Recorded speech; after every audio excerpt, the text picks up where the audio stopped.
Welcome to the Manufacturing Shakeup. We're your hosts, Ellen Feldman-Ornato and Jenny Drescher. We're talking with dynamic women from across the manufacturing scene in Connecticut.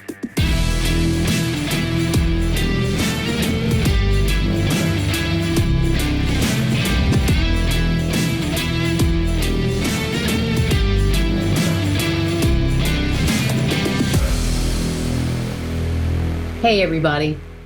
Have you ever felt like you're juggling a million things? One of them may be a glass of wine. One of them may be a bowling ball. One of them may be a juggling pin. And the other is a thorny porcupine. Have you ever felt like you have like a million things to do and none of them really go well together? Today, we welcome Alethea Schaeffer from Formal Plastics and USHECO, two companies, to talk with us about juggling work and life. Hi, Alethea. How are you? Welcome to the podcast. Hi, Ellen. Hi, Jenny. How are you guys? I'm good. Good. We're great today. So let me ask you a question just to get started. Did anything in that entry about juggling porcupines in a glass of wine resonate with you? Absolutely, especially considering juggling two companies. You need that glass of wine with the companies. So let's give a little context to what this means. For our audience members, one thing we think is super cool about Alethea is that she not only runs a family-owned business that is now evolving to sort of its next iteration of what it can be, but she is also running a company that they acquired. Oh, yeah. Plus, you live, in two houses because these companies are two different states, and you have kids. And so that is a lot. And somehow or other, she just makes it look easy. Just saying, for my money, you make it look easy. But I would love to hear a little bit about this family-owned company. USHECO was the original one, and it's been around since 1961. Can you give us a snapshot, just a little for context for our audience? Yes. So USHECO is a small plastic manufacturing company. We do thermoforming, injection molding, CNC routing.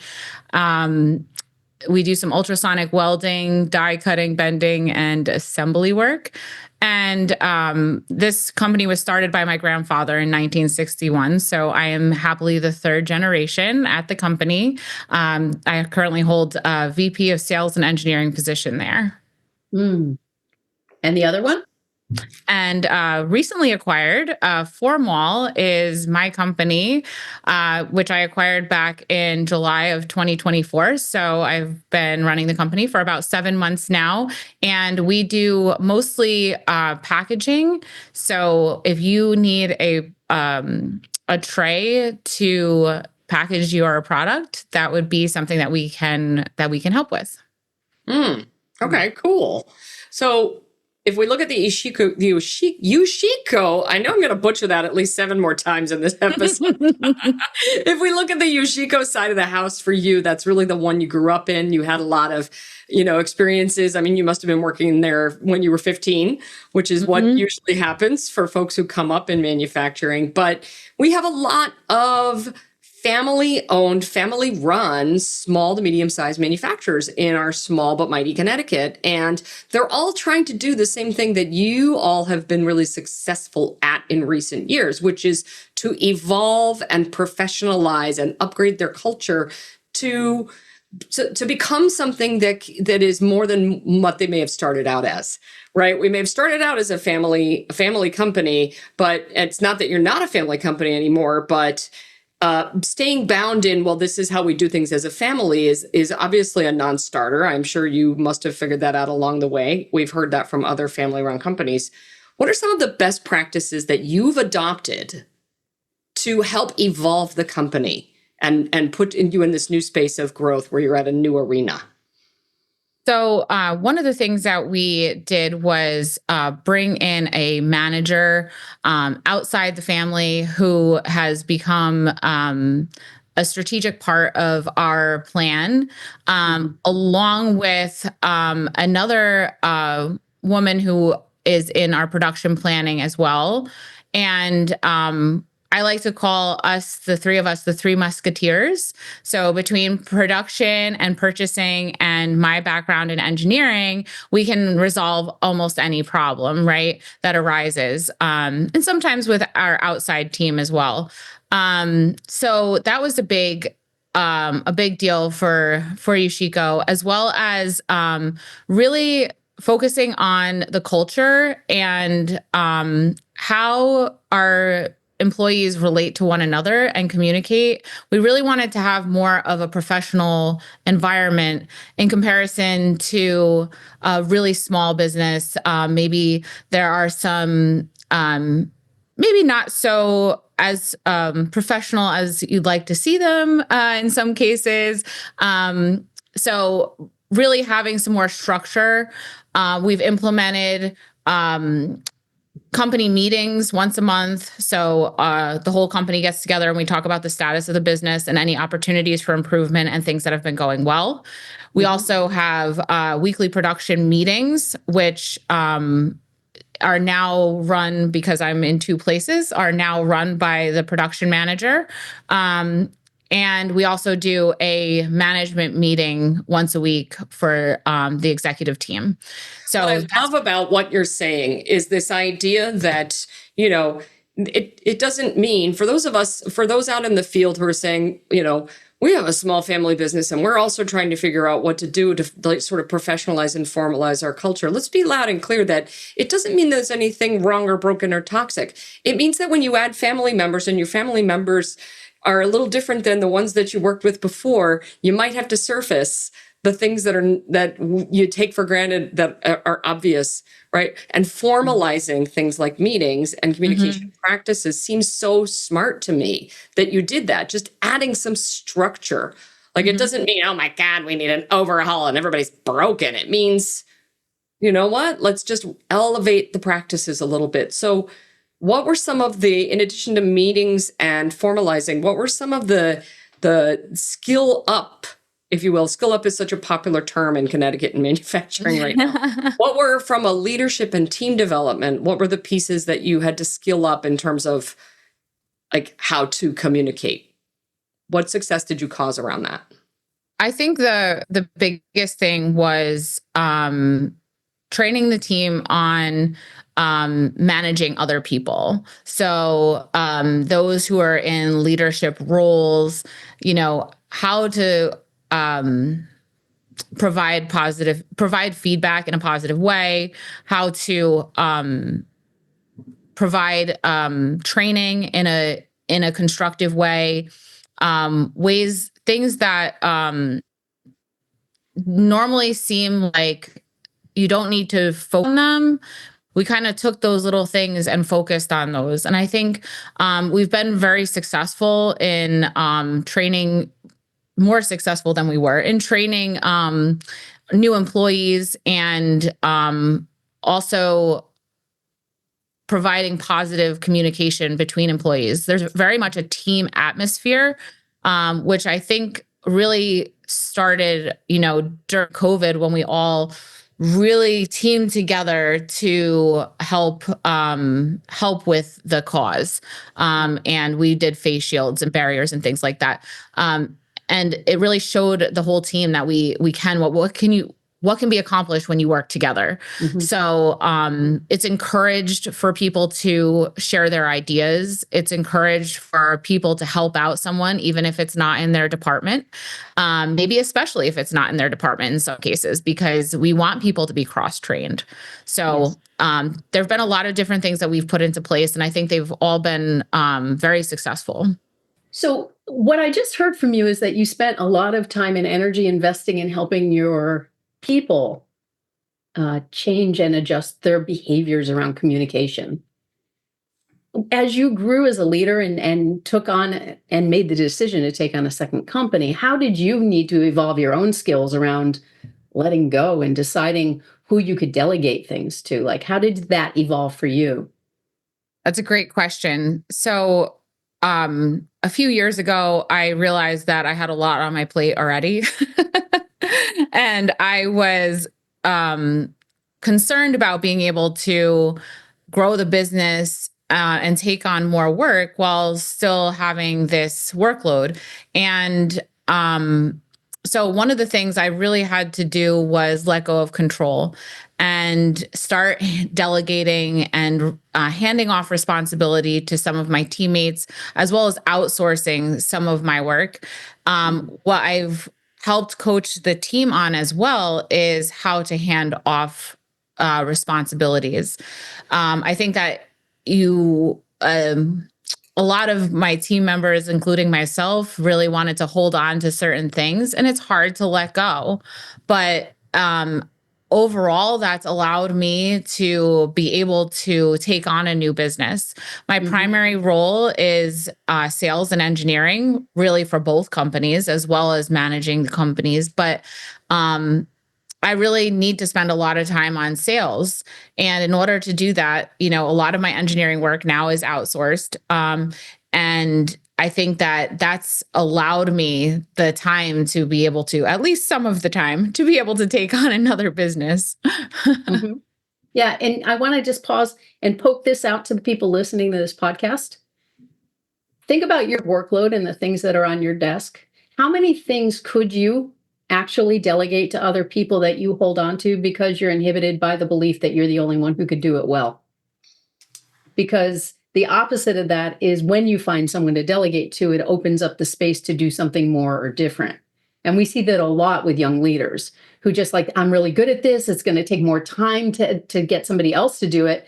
But yet, if I keep this on my plate, don't have the room for next. Right.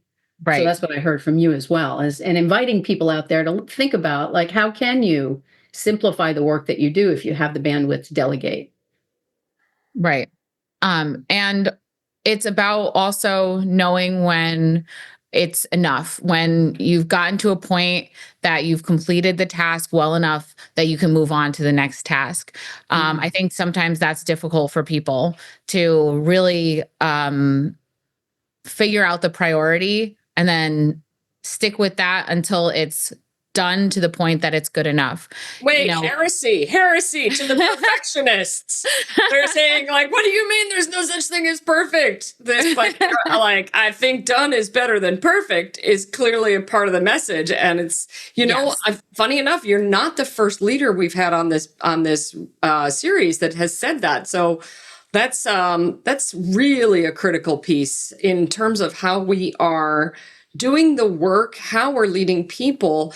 And it makes me think of something fun about you, which is, what is it that you have done in your free time to help you replenish your own spirit and your own energy? What is that? Tell us about that.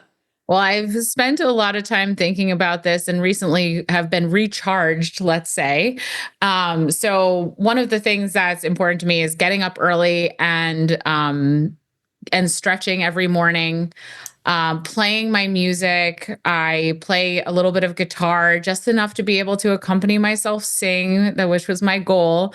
So I try to play guitar a few times a week, squeeze that in, and make sure that I'm doing the things that are good for me.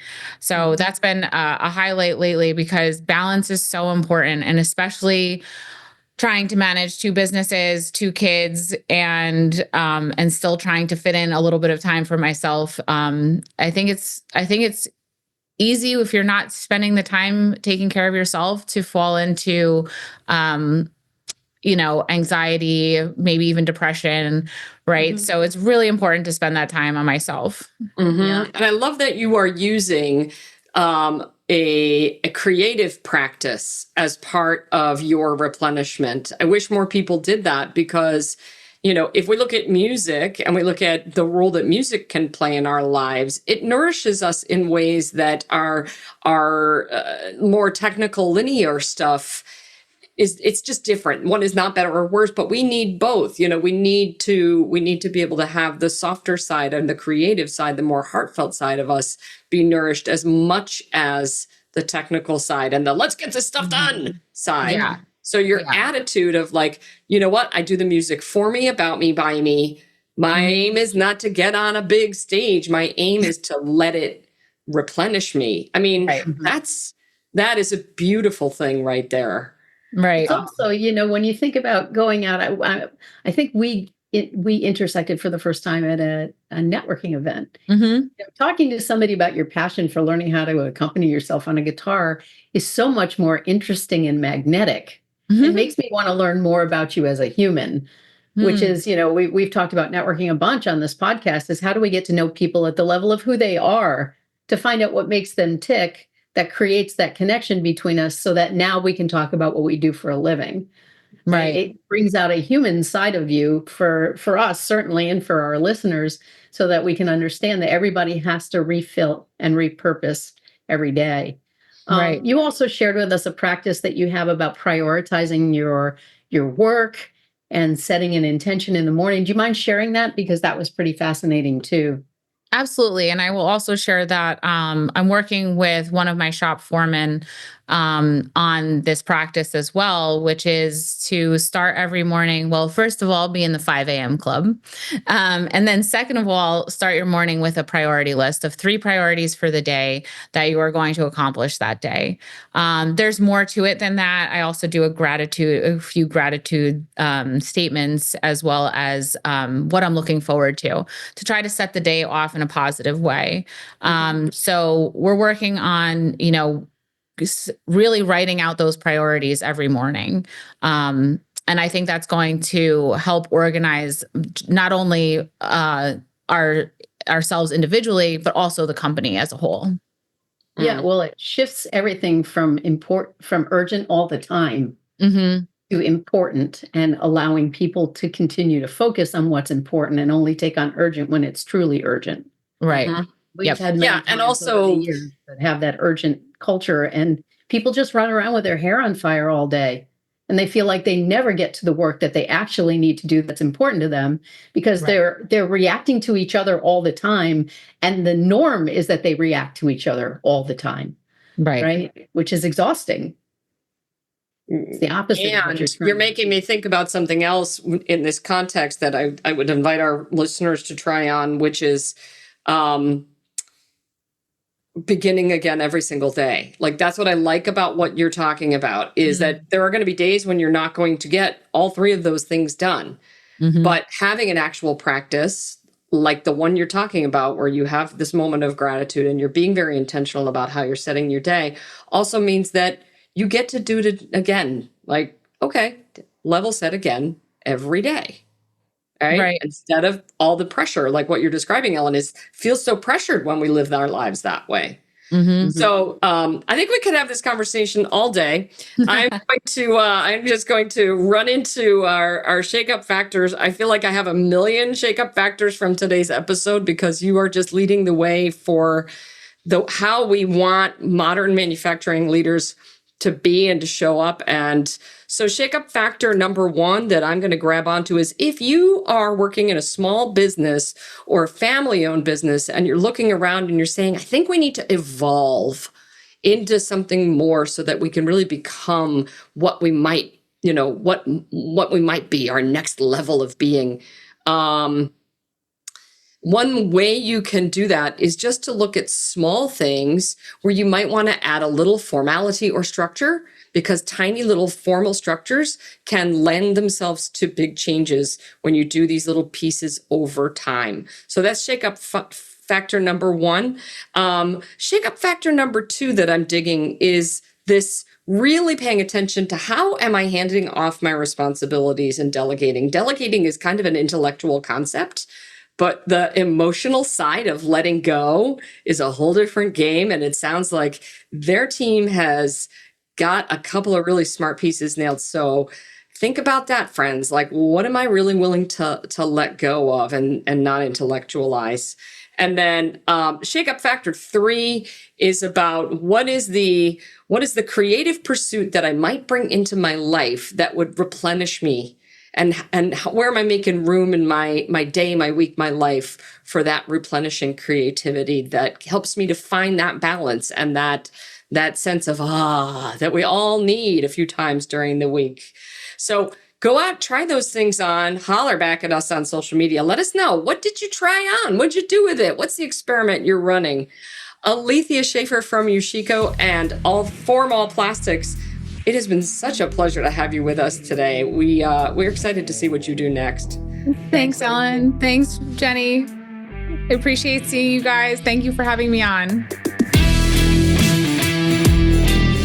The Manufacturing Shakeup is sponsored by the Connecticut Office of Manufacturing, produced by Maselli Productions and Gale Communications, and hosted by the Boulder Company.